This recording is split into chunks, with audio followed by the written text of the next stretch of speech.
Pol Airut Polda Papua Barat mengamankan puluhan satwa dilindungi di tengah hutan Raja Ampat.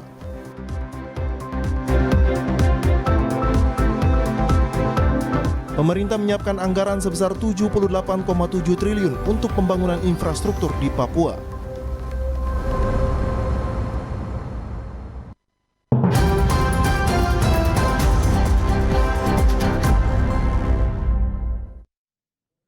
Selamat petang saudara, berita Papua Barat hari ini kembali hadir menjumpai Anda edisi Rabu 18 Januari 2023. Sejumlah informasi dari daerah di Papua Barat akan kami hadirkan untuk Anda bersama saya Bert Alen Rumbiak. Inilah Papua Barat hari ini selengkapnya. Saudara, staf ahli Gubernur Provinsi Papua Barat Tamrin Payapo mengatakan momen HUT Pekabaran Injil di Tanah Papua merupakan momen bersama umat Tuhan yang tinggal di atas tanah Papua. Berbicara mengenai sejarah peradaban di tanah Papua, tidak akan terlepas dari peran para misionaris di masa lalu yang datang ke Papua untuk mengabarkan kabar baik dalam Injil. Pada tanggal 5 Februari 1855, dua orang misionaris asal Jerman yang bernama Karl Wilhelm Otto dan Johann Gottlob Geisler menginjakkan kaki di wilayah Papua, tepatnya di Pulau Mansinam. Kehadiran kedua misionaris di tanah Papua tidak terlepas dari dukungan Kesultanan Tidore hingga tiba di tanah Papua. Tamrin Payapo, staf ahli Gubernur Papua Barat saat diwawancarai mengatakan, berdasarkan sejarah kedua misionaris bisa ke tanah Papua untuk mengabarkan Injil karena adanya dukungan Kesultanan Tidore. Hal ini kita harus maknai bahwa perayaan 5 Februari bukan saja milik umat Kristen, tetapi ini milik seluruh umat yang ada di tanah Papua. Muslim karena tadi berdasarkan sejarah yang tadi disampaikan oleh Pak Sekda bahwa ya dari Sultan Tidore lah itu dua hamba Tuhan itu menuju ke sini untuk menyebarkan Injil di tanah Papua dan membuka tabir kegelapan yang ada di sini. Nah, dengan demikian bahwa momen-momen 5 Februari itu bukan saja milik daripada komunitas saudara-saudara kita Kristen saja, tetapi adalah milik semua umat yang ada di Kabupaten Manokwari. Sehingga kami semua dari perintah gubernur, semua Muslim, Kristen, semua teman-teman, semua kerja bakti di sini.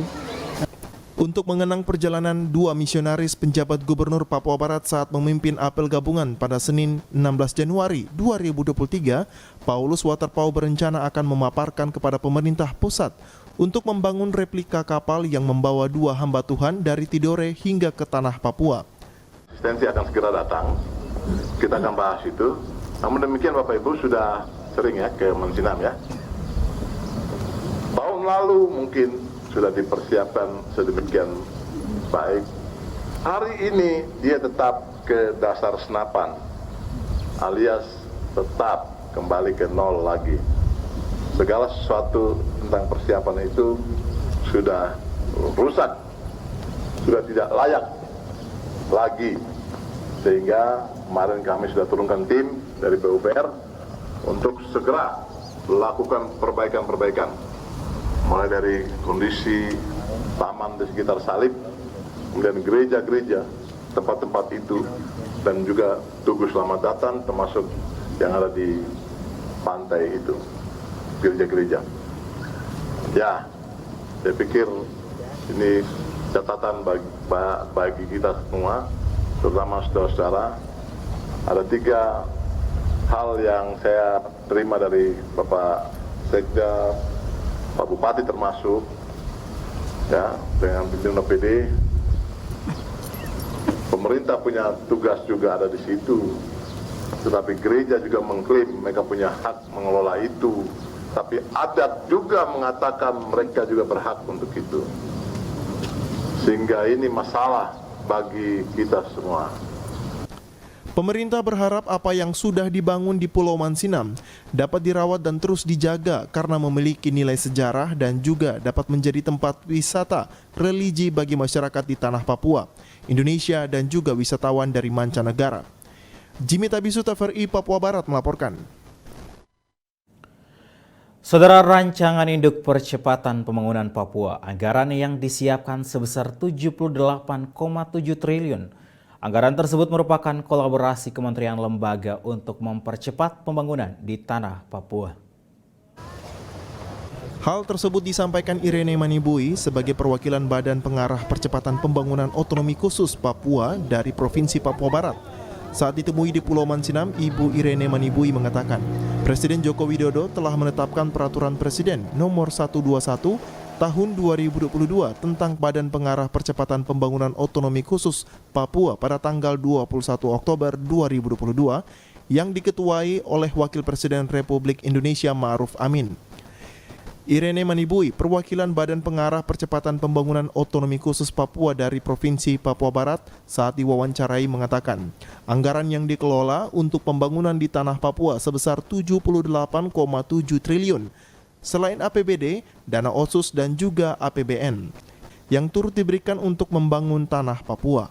Lebih lanjut disampaikan bahwa Wakil Presiden akan hadir pada 5 Februari 2023, pada hari perayaan masuknya Injil di tanah Papua yang ke-168 tahun. Selain mengikuti acara, juga akan dilaksanakan pencanangan pembangunan infrastruktur di tanah Papua.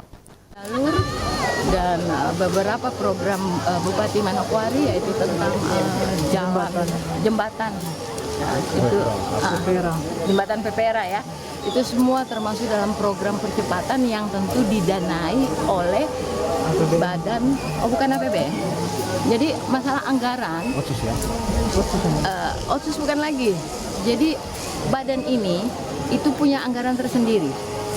Selain APBD yang sudah ada dana otsus yang 2/4%, ya, yang ada yang merupakan transfer daerah yang sudah diatur sedemikian rupa. Kalau dulu kan langsung transfer provinsi bagi 80-20, apa 60-40, apa 70-30, itu sekarang sudah diatur 2,5% oleh pemerintah pusat. Ada yang langsung transfer kabupaten, ya, sudah tidak dibagi-bagi kayak dulu dengan Perdasus atau Pergub.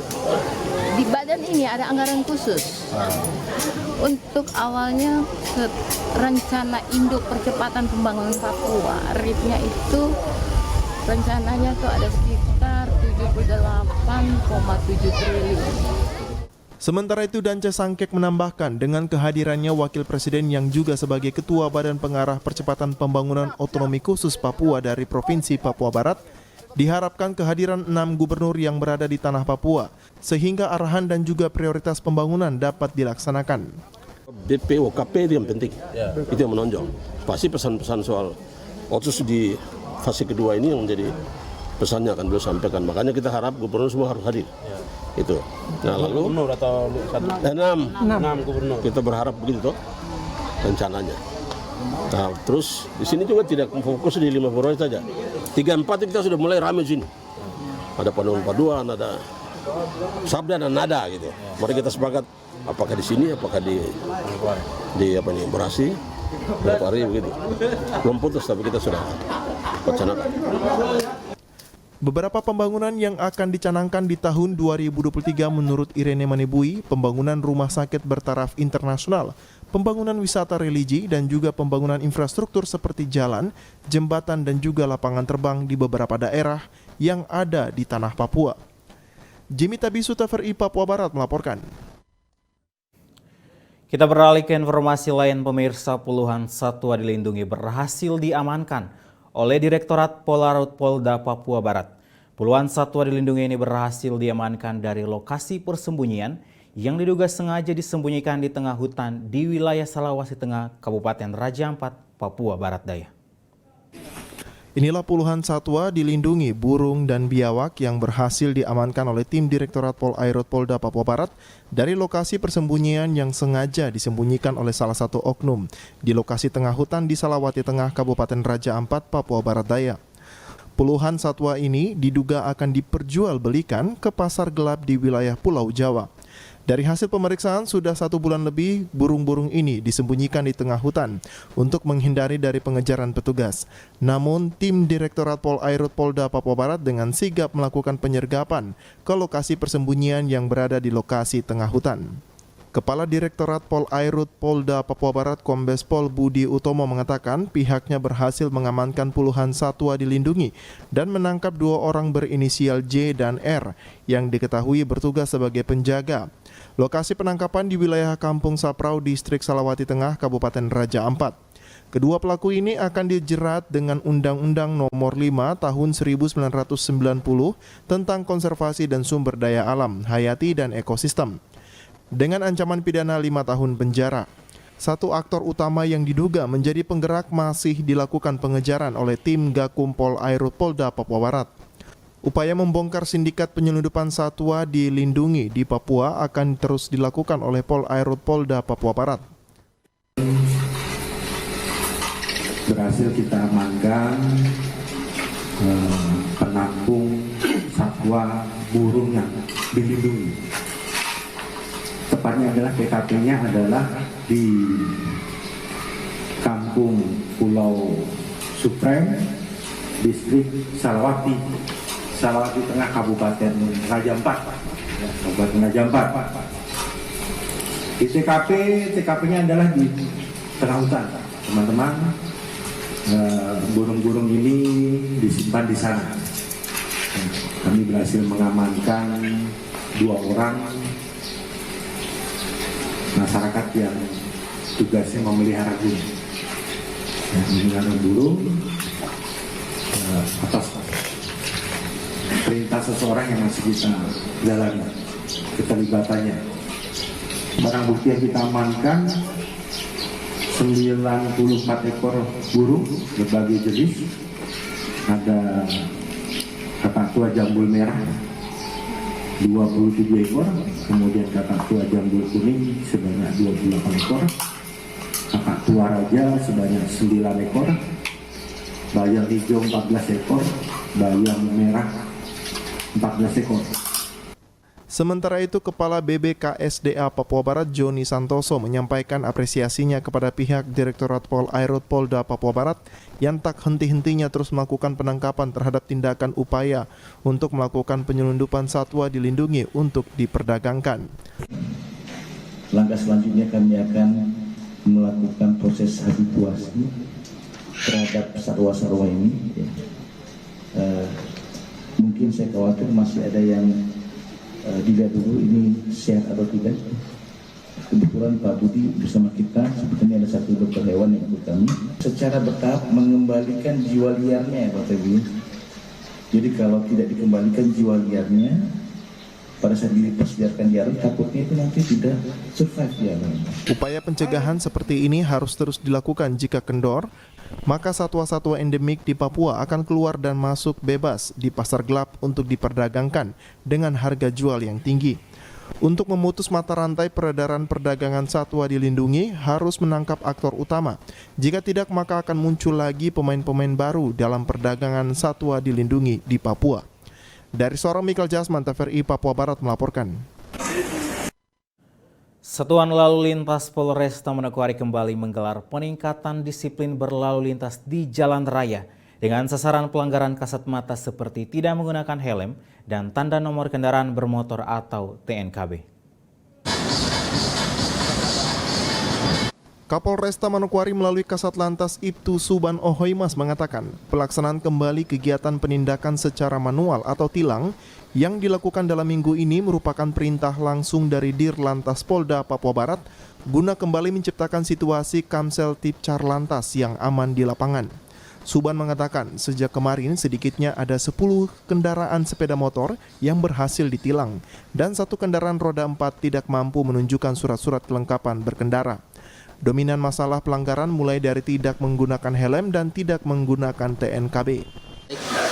Terkait dengan telah mulai dilaksanakan kembali kegiatan penindakan secara manual atau tilang yang dilaksanakan oleh petugas kami, memang mulai minggu ini telah kami aktifkan kembali sesuai dengan petunjuk dari Pak Kapolda Papua Barat melalui Bapak Dirlantas, bahwa dalam upaya kita untuk kembali menciptakan situasi Kamsel Tipcar Lantas yang sama-sama bisa maksimal di lapangan, kita melaksanakan tindakan dan kemarin kita turun ke lapangan berhasil memberikan tilang kepada 10 kendaraan sepeda motor yang kita amankan dan 1 kendaraan roda 4 itu mobil yang tidak mampu menunjukkan surat-surat. Meski begitu, Suban menjelaskan kegiatan hunting system yang dilakukan anggotanya di lapangan tidak terlalu maksimal karena mereka masih mengedepankan kegiatan edukasi dalam mengajak masyarakat agar tertib berlalu lintas dan juga membagikan brosur kepada setiap pengendara yang melintas. Kemudian yang kedua, mereka juga memberikan teguran secara simpatik, baik tulis maupun lisan, terhadap pelanggaran-pelanggaran yang dinilai masih dikategorikan sebagai pelanggaran untuk diingatkan. Memang tidak kita maksimalkan, kita masih tetap mengedepankan kegiatan edukasi dalam hal mengajak daripada masyarakat untuk mau tertib berlalu lintas dengan cara pertama kita memberikan pembagian brosur pada setiap pengendara yang melintas, baik itu yang melanggar ataupun tidak. Kemudian yang kedua, kita juga berikan teguran-teguran secara simpatik, baik tertulis maupun lisan terhadap pelanggaran-pelanggaran yang memang kita nilai masih bisa kita kategorikan sebagai pelanggaran untuk diingatkan, sehingga kita berharap setiap hari kita laksanakan ini ada penurunan daripada pelanggaran lintas yang terjadi di lapangan. Kasat Lantas Polresta Manokwari ini berharap apa yang dilakukan anggotanya di lapangan setidaknya bisa mengurangi pelanggaran dan kecelakaan lalu lintas di jalan raya. Natalindo Kerwai, TVRI Papua Barat melaporkan. Informasi selanjutnya akan hadir setelah jeda berikut ini. Tetaplah bersama kami.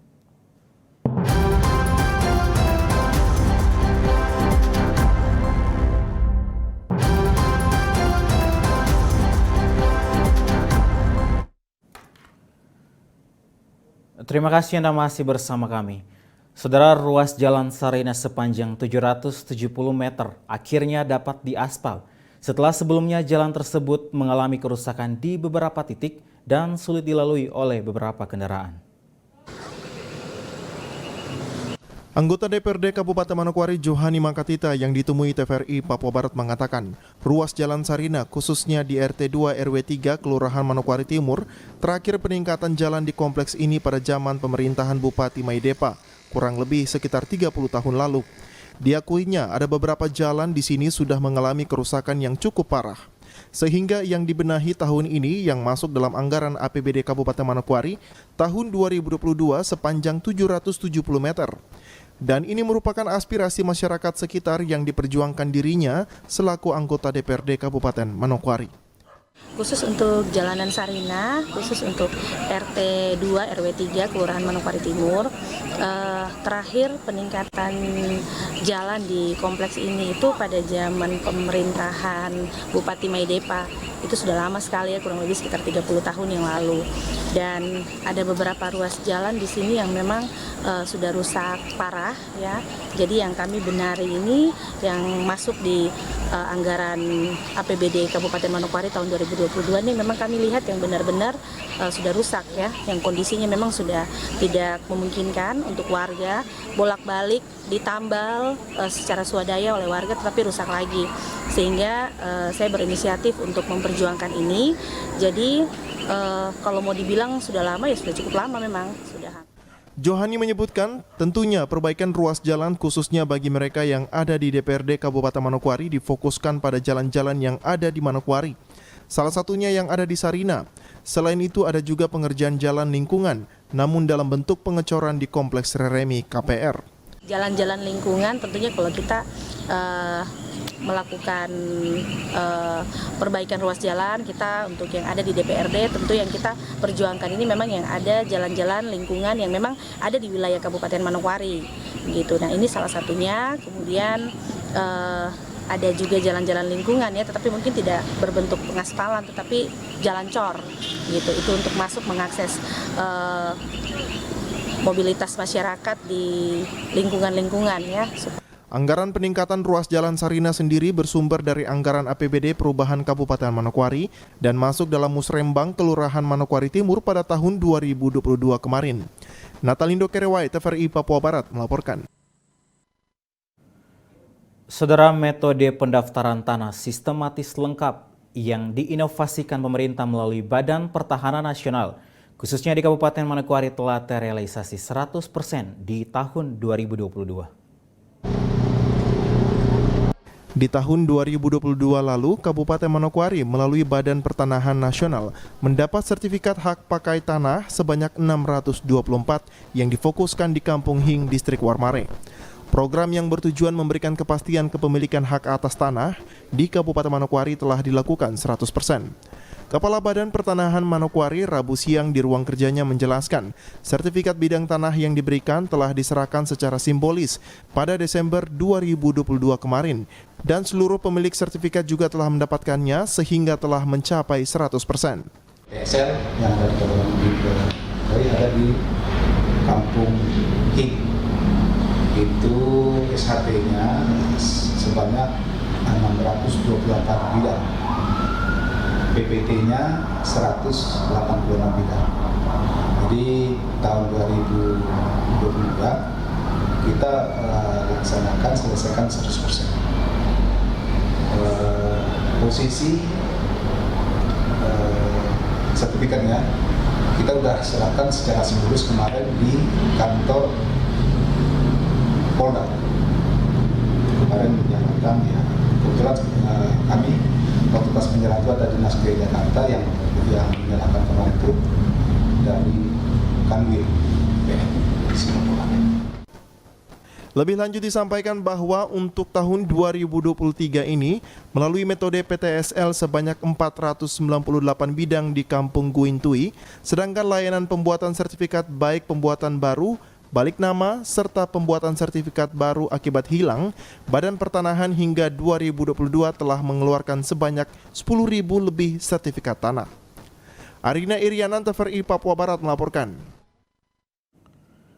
Tim futsal Tentakel Kota Sorong meraih kemenangan 4-2 atas pendekar tim Putra Mandala dalam laga final turnamen futsal memperebutkan Piala Dance Sangke Cup yang berlangsung di GOR Kota Sorong, Papua Barat Daya. Setelah berlangsung selama seminggu turnamen futsal Piala Dance Sangkek, dua tim asal Kota Sorong, Tentakel dan tim Putra Mandala asal Raja Ampat akhirnya masuk dalam partai final. Dalam partai final tersebut dihadiri penjabat Sekda Papua Barat Dance Sangkek, Kepala Satpol PP Papua Barat Octavianus Mayor, Kepala Biro Umum Setda Papua Barat Origenes Iji, dan Kadis Pendidikan Kabupaten Sorong Selatan Hengki Gogoba. Laga final turnamen babak pertama kedua tim berlangsung tegang. Kedua tim saling serang ke masing-masing jantung pertahanan. Dan pada menit ke-8, pemain Putra Mandala nomor punggung 17 berhasil mencetak gol lewat umpan sudut. Skor berubah menjadi 1-0.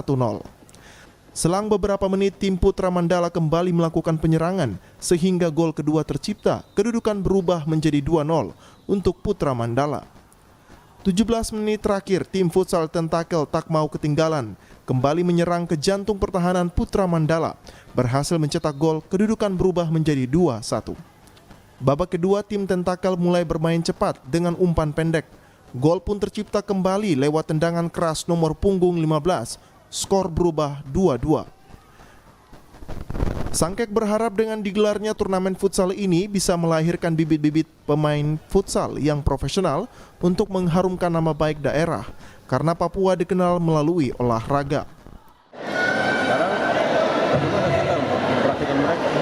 Kita itu ya komunitas olahraga, diajar struktural olahraga ya, baik KONI katakanlah begitu, tapi pemerintah